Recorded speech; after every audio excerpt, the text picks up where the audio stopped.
I've been friends with Megan since we were 11, and mostly I'm furious that she made me go after her because she is incredible. Let's give her another round of applause. And I also want to just say thank you to Megan, to Martin, to the entire Bates family, to the entire Feldman family. This has already been incredible. Just such a wonderful few days, and the burrata is delicious. Thank you. So I moved to the neighborhood in 6th grade. It was like 3 weeks before school started. I was right in Megan's neighborhood. My family had no friends. We were just sitting by ourselves, and then the doorbell rang. And it was like a brigade of children from the neighborhood, led by Megan, knocking on the door, asking me and my siblings if we would come to play. It was just like the kindest, nicest thing that anyone would do, and of course it was led by Megan. And then a few weeks later, on the first day of school, it was 6:30 in the morning, again, I had no friends, the phone rang, and it was Megan. And Megan asked if I wanted to walk down to her house and get on the school bus with her so that I wouldn't have to get on the school bus alone, which was so amazingly sweet and generous and indicative of Megan's personality. And I remember I was talking to her about that 10 years later, like telling her how sweet and kind it was. And she goes, "Oh, I really didn't want to, but my dad made me."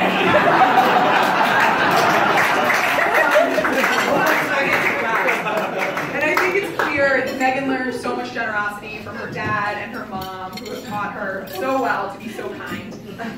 Megan and I really got thick as thieves during basketball in middle school and high school. And we would always go on runs at night to get in shape at like 9 p.m. And Megan was petrified that she was going to be kidnapped and murdered. So whenever we went running, I had to drop her off at her house and then walk home alone. Megan is clearly still nervous about that. A few weeks ago, she sent us a picture. Martin was away, and she barricaded the door to her bedroom with furniture just so that no one would come in and murder her.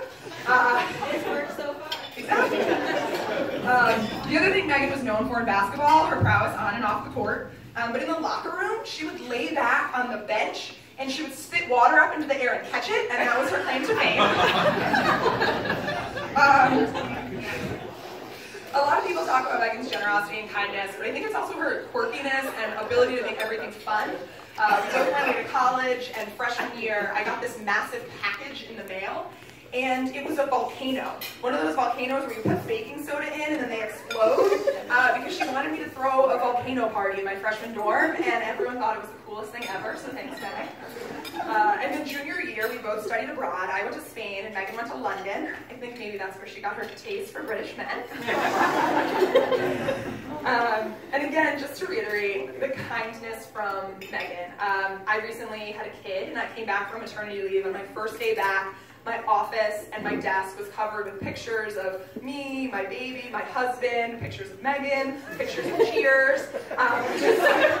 It was just so kind, and actually the first time ever that we left our son with anyone who wasn't a member of our family was Megan, and we got home at 2 in the morning because we're terrible, and she was right there holding Luke, just being so kind. So Meg, thank you so much.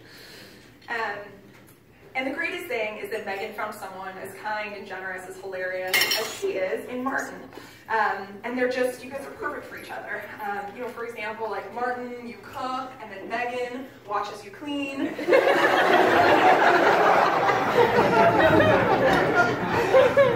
But I think Martin, actually, my favorite thing about you and what you bring to Megan is that you really call Megan on her stuff. You call her on her game. And so it was last summer, we were all camping, which is sort of a miracle that Megan and Martin came camping with us. And we were playing a game called Mafia. And in this game, people lie to each other and they like steal and you try to convince people. And it eventually dawned on Martin that Megan was lying to her all night. And so Martin looks Megan in the eye and he goes, "Megan, you mafioso." I'm not going to say the rest, but it wasn't safe for work.